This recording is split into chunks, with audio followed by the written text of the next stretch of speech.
Gamers, I'm rich, and not just in cool jungle builds, no, not in Minecraft pets. The bird does have to go though, gotta admit. Definitely not just in mending either, but we're doing great in mending. Did you catch the last episode? I'm doing good in levels. Yeah, you check that, level 27. We can't be stopped, basically, and that's not all. I'm also doing good in resources. Check this out. I did some mining in between episodes down in the branch mine, and then I hit the cave system too. Yeah, I got a lot of good things. Unfortunately, no diamonds. That would have been amazing, but lots of really good, useful ores, which is cool. I have like a ton of iron, a lot of coal. I basically doubled the amount of coal and iron that I have. I mean, that makes me pretty happy. Oh, but not to be too tacky, the wealth doesn't end there. Definitely not. I found something amazing that you guys need to see. I marked it. It's right over here. Super close to where we're building. So, I was caving, lighting up the caves, taking the resources, you know, and then I heard something. And then I heard another thing, and then I heard a lot of those things, and then I found a boom, zombie spawner, number 3 of the world, and this thing, look it's all the way up at Y51. That's amazing. Now, I haven't checked the chest quite yet. I'd like to check it on camera with you guys, so maybe something good like some diamonds? No, 2 music discs. Those are cool. That's good. Another iron bucket because I don't have enough iron. So, okay, we'll take it all. That's okay. A little bit disappointing, but this at Y51, that absolutely not disappointing. Not at all. I'm thinking that we'll have to probably do something with it. I mean, we already have a zombie farm in the world, but we kind of need to. We need to be able to mend our tools now that we have mending, and honestly, it's so close. It's right up on the surface. You really can't beat that. Well, actually, I guess you could beat it. If it were a skeleton spawner, it'd be even better. So it's safe to say that we're doing good in the jungle now. We're getting really established. Last episode, we got Axel Waddle. We set up a building for the mending villager, and yeah, we got a lot of mending. Lots and lots of mending. It's basically the best mending villager in the game, or it literally is. And then the other builds. Everything is going pretty well. But today, I think I'd actually like to switch it up a little bit and start work on a big new project. So technically, it's the Nether update still, 1.16. And in terms of Nether builds, well, this is really embarrassing. I have literally nothing. The Nether hub, it's in shambles. The builds, yeah, they're not good. That definitely needs to change. Today, and probably for the next couple episodes, we're actually going to slide over to the Nether and do a lot of work over there. We need a Nether hub, and then we need to check out some things around the Nether hub. Maybe, big maybe, we could get a blaze spawner, or at least find a nearby Nether fortress, and maybe talk about collecting some wither skeleton skulls? Maybe? Either way though, whatever we do, we at least need to break ground on a Nether hub. Every good world needs a good Nether hub, or a Nether base. A Nether hub is basically a base in the Nether. We talked about it earlier on, but the Nether is amazing for travel over long distances. If you have a bunch of hallways in the Nether, you know, for travel, it would probably be a pretty efficient idea to link all of those hallways up to one centralized point. Also, there are some pretty cool structures in the Nether that you might want to check out and sort of farm. Also, some cool mobs too. Having a solid Nether hub should not only create a safe area inside of the Nether, but also a pretty good place to work out of and a great place to travel out of. Today, elites, we'll be talking about designing a good Nether hub and then gathering the resources. But we can't talk about design here. But we could definitely talk about it over in this world. We're in a creative, super flat world where I was messing with some ideas just before this episode. Designing a Nether hub definitely can be tricky, especially if you're on a server and if you've never done it before. Today we'll run through my thought process on the Nether hub that I'm going to build in my world while talking about some good practices. So Nether hub, this is where I started. Initially, I was thinking nethery, definitely nethery, so like things like basalt, blackstone, maybe some of the other 1.16 nethery blocks, because honestly, I really like them, but I still haven't gotten to build with them very much. Then, I was also thinking, oh, come on, let's be honest, you know who this is? We were thinking an arch, of course. The arches are on point in this world. The vibes are good from these things, so nether blocks, arch. I was thinking like a big arch at the top, that could definitely be cool, and then some sort of structured sidewall. But then I hit a roadblock. The Nether portal. Where would I put the Nether portal, you know, to get into the Nether hub to leave the Nether hub? I was thinking maybe just in the center on the floor, but that would be kind of random, right? Maybe. It would work, but it also might be kind of random. The first big component to a good, efficient Nether hub is a centralized portal. You want your Nether portal to be at an easy-to-access point. If you're going with a Nether hub that ends up being 2 layers, maybe consider putting your Nether hub on the layer that you're going to use the most. For example, let's say I have a 2-story Nether hub. In my 2-story Nether hub, on floor 1, I have all of my transport hallways. On floor 2, I basically have nothing, maybe a couple farms, extra storage. Where would I want to put my portal? Well, definitely, 100% on floor 1. A good nether hub is a nether hub that's easy to use. Think about what you'll be doing in this nether hub. Do you use the nether strictly for travel? Then definitely put your portal near where your traveling tunnels are. So next up, I basically expanded this concept. I didn't get the arching quite yet, but I was thinking a gigantic portal in the middle of a hallway, and then I'd have sections like this with arches over here, and then this would actually be mirrored on the other side of the portal. So the portal definitely centralized, and then I'd be able to go this way and go to like tunnels, and then maybe go this way and go to tunnels, and then I'd have lots of room in the central hall area for like farms, things like that, maybe a trading hall, but it wasn't sticking. I really didn't like the feel, so I decided to switch it up a little bit and go circular. You can never go wrong with a circle. The nice thing about a circle is it is insanely efficient. I mean, think about this. I put my nether portal right here in the center of the circle, or about in the center, and then I go through this portal. Then I have like a tunnel over there, a tunnel there, a tunnel there, and a tunnel there. Yeah, that's just about as efficient as it could get. I would enter the nether, and then just have to figure out which way I need to go and walk that way. Super simple, easy to use. Another nice thing about circular nether hubs is the fact that they are easy to expand. Another key component of a nether hub, especially if you're on a multiplayer server. Okay, let's say you're on a server and there's maybe like a bunch of people with bases down this way and then off of this hallway a little bit. Well, you could add on another big room over here and then have separate hallways coming off of this room. Definitely lots of option for expansion here. The other reason that I like circular nether hubs instead of square ones is the option to put diagonal hallways inside of these hubs. So let's say I went with a circle and then I had something that's like over that way, pretty much like perfectly. I would have to go over that way and then over that way about an even amount of blocks. Well, instead of making a long L-shaped hallway with a circle, I could easily throw a diagonal hallway right in here in the corner, you know, like ice blocks diagonally, going all the way to wherever I have to go, and it would be pretty cool looking. Back to the square hub. It's definitely doable with a square hub, but in my opinion, it just doesn't look as good. I am definitely heavily biased towards circles. You don't have to go with a circle, but I think we're gonna go with a circle. So I was thinking arches, cool fancy things on the side of the circle. That looked pretty good, but then I was walking around on the ground. Definitely something that you should do if you're planning things in creative mode.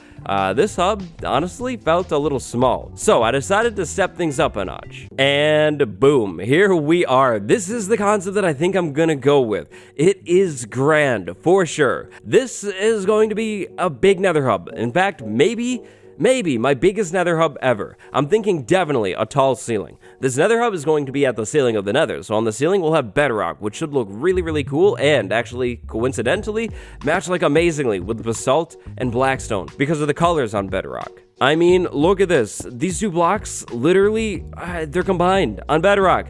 That's gonna be really cool looking. It'll be a lot of gray and darkness, but it'll be cool. With this big nether hub, we'll come in the center, so it's nice and efficient, and then we'll be able to go wherever we need to go. I'll have 4 options for tunnels coming off of this thing, and then, actually, if I need to, 4 more options in the corners, so 8 directions total. I'll probably mark things off with colors, so maybe like red and yellow, and I don't know, maybe colors, something like that. That will make this nether hub really easy to navigate. The third big thing that every good nether hub should be. If you want your nether hub to be really efficient and not annoying at all, it needs to be easy to navigate. 2-story nether hubs are cool, and sometimes they work a whole lot better than a single-story nether hub. It just depends on your situation. But staircases can also be annoying, so if you can put things basically all on one layer for the most part, that's going to make your hub a whole lot easier to navigate and probably a whole lot more likable. I'm thinking about doing something cool in the central with portals, maybe like a box of portals, and then right in the middle I could put like a lodestone or something. That could be cool, so I would always know where the nether hub is. Yeah, I'm thinking this is definitely the move. Now, I want to bring some color into the nether hub, so these 2 blocks, I have these options. I have the blue, I have the red. I'm thinking the blue. I think I'd like to come in on this nether hub somewhere, somehow, with a blue accent, and I'm not too sure how I'm going to do that quite yet. Like, maybe back here, behind this wall, that could be cool. It might look a little weird from the inside, but it could work. I'm not too sure quite yet, but I definitely need to bring some color into the nether hub to make it feel, a little bit more alive. So color for sure somehow. I could also use the plank variants of these 2 blocks, the crimson planks, the warped planks. Not too sure. The final nether hub tip that I have for you while in this world relates to spawns. This is an optional one, but this could be a game changer. If you can block spawns in your nether hub, that might honestly be a good idea, especially if you're building in an annoying biome like a soul sand valley biome. Yeah, you definitely don't want skeletons all over your nether hub. Absolutely not. When it comes to blocking spawns in your nether hub, you have a couple options. My favorite options are non-spawnable blocks like glass or slabs, or light. Now, light can be a little bit tricky. Let's talk about piglins. In the piglins case, piglins can spawn inside of the nether if the biome's correct at a light level 11 or lower. So your nether hub is going to have to be crazy, crazy bright. Light just might not be the best option. Slabs or glass are definitely a whole lot easier. Leaves would also work too, but remember, leaves are flammable. So big, circular nether hub with lots of blackstone, basalt, no spawning. I think that's definitely going to be the move. So now, I think it's time for us to actually flip back into the guide world and start gathering materials. I'm going to need blackstone, basalt, obsidian, and then at least a little bit of nylium so we can actually farm the tree variants. But before we do anything, let's actually do something else. This pickaxe definitely could use some mending. 2 levels, that's a really, really good deal. The final thing that I'm going to need to get on this pickaxe after putting mending on it is going to be efficiency 5. So Markiplier, you can come with me. Perfect. Multiplier. Haha. And the Silk Touch pickaxe as well. Definitely gonna need that thing. We're gonna be the Nether, so I think it would probably be a pretty good idea to make some potions of night vision. So first the awkward potions, then the golden carrot for the night vision potion. So I think to find and accomplish a lot of what we need to find and accomplish today, we could actually just head back to the original Nether portal. You know, the one that's by the old base, the starter base. The first thing that I'd like to get my hands on is the nylium. After we get the nylium, and probably a little bit of wood too, we could easily go down and get blackstone. So, nylium. The crimson nylium is going to be located right over here. To pick the stuff up, we're going to need Silk Touch. Boom. There we go. We'll grab a couple pieces of this stuff, then we'll be able to grow more of it back over at our base. Why nylium? Well, that's actually pretty simple. We want to use maybe these blocks. I'm not too sure if we're going to use the crimson ones or the warped ones, but we want to have the option to use these blocks. If we want to grow these trees, we need to grow them on nylium. I have plenty of netherrack around the world, but nylium is actually something that I was never able to get. So crimson nylium, that's done. Now all we need to do is get a little bit of warped nylium, and if I can remember correctly, there should be a warped forest, like right over here, right? Yeah, right, okay, perfect. Now in the warped forest, I think I'm gonna chop down a couple trees too, because if I'm being honest, elites, I think I'm leaning towards maybe using the warped wood or those warped blue blocks in the build, because they're so cool looking. And honestly, they're better. They're way better than the crimson ones. So yeah, I'm gonna go ahead and get some of this stuff, probably about the same amount, and then chop down a couple trees. Now check this out. The hoe actually is really useful in the Nether. You can use the hoe to dig through these blocks really quickly. It's almost like shears in the overworld, but this time we're in the Nether. So those blocks, they're gonna come with me, and these things as well. These are shroom lights. We could maybe use shroom lights to actually light up our Nether hub. That could be pretty cool. So I need to get as much of this stuff as I possibly can get. One thing that I really wish the Nether update did, though, I wish these blocks would actually decay. Like, if I didn't want to, you know, dig them all out, I could just leave them be, and then they would go and decay. Doesn't work like that, which is kind of a bummer, and definitely annoying when it comes to farming these things. Another cool thing that I can do, now that I have Fortune 3 officially, I mean, I could have done it before, but now it's actually profitable, quartz. I can mine this stuff, and the experience, because I have mending on my pickaxe, is going to heal the pickaxe up, which is absolutely amazing. I love mending. Best friend, best thing in the world. Just, he's so good, so good. And quartz too, ooh, I don't know if I'm gonna use any of it, but it would definitely be nice to have a bunch of it. Okay, I think I honestly have enough of this warped stuff. I have so many sacks of warp block, and there's even more laying around on the ground. Yeah, that's good. Now, with an nylium out of the way, both of them, and the warped stuff good, now it's blackstone time, and I have a really good spot where I can find blackstone. So, check this out. This area right here, do you remember this? This is where we were when we were looking for ancient debris. When I was looking for ancient debris, I exposed a lot of blackstone. I always knew that this area down here would come in handy later on. We can go right down here, down the staircase, and then just dig up the blackstone. That'll be perfect.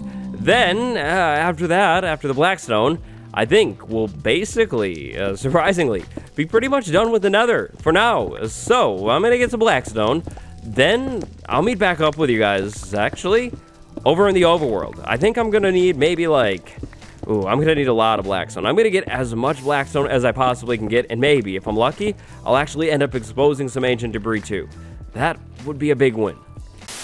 Okay, it's way too soon to not show this. Look at this. So, I was just over there digging, continue digging for ancient debris already. This is amazing. Look at this. This is why you find your blackstone. Oh, 5 ancient debris? This is like literally the biggest chunk of ancient debris that I've ever found. No way. Yeah, blackstone mining, definitely fun. Definitely like it. Need to do it more. 5, that's enough for another piece of netherite, which is perfect. Now we can actually afford like a lodestone or something. Yeah, like a pickaxe. Okay, this is great. Okay, anyways, back to mining. I have like 3 stacks already. Back in the overworld now, where I don't need a potion to see. I like it. So, the inventory, absolutely loaded with blackstone. This should be more than enough blackstone, hopefully. There are a couple more things that we need to get. 3 things, actually. Sand. I'm gonna need glass, and I actually don't have any sand stockpiled. Then some ice, and I'll explain why once I get it. And then obsidian. All things that are really, really easy to get. For obsidian, I can go down to the mines, either of the starter base over here, or back over to the jungle base. For the sand, I'll just dig up a beach over here. And then for the ice, I'm actually heading up to the ice box that I made it up on top of this hill, like, a long time ago. This should do.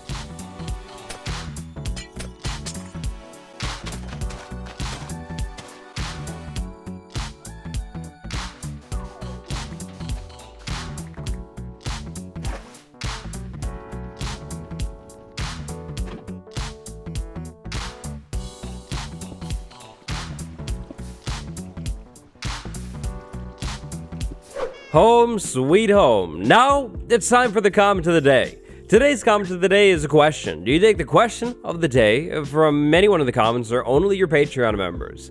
So, the question of the day, the comment of the day, same thing, can be anyone. It's not only my patrons, it's literally anyone. Usually I try and take it from the last episode, sometimes I take it from the last episode. And the comment can be a question or it could be a comment. It just has to be good and I have to feel like I can say something about it. So that's kind of how I pick it. I pick it at random. So, resource gathering. It went. Oh, it went. It went well. We have a lava bucket. I needed one of those. We've got obsidian. That's looking good. We have ice, which, by the way, the ice is for a basalt generator. So what we want to do with this packed ice is actually turn it into blue ice. This is the first blue ice of the world, and it is very, very expensive. So we'll have that on deck, and then we'll also need a piece of soul soil for that one. And yeah, just lots and lots of materials laid out inside of this chest. Hopefully, this will be just about everything that we'll need to build the Nether hub in the next episode. Today we end by mentioning the 3, maybe 4 big things that you should consider when designing your Nether hub. Your Nether hub should be easy to navigate, it should have room for expansion, and the portal should be easy to access, maybe in the middle. Also, remember spawns. If you want to block them, maybe use glass slabs or maybe even light. Today, big shout out to my patrons, Cheese Inspector, Team P-Dub, and Endless Tofu. Thank you all so much for the support. Until next time, stay fresh. It's been me, your boy. Goodbye, everyone.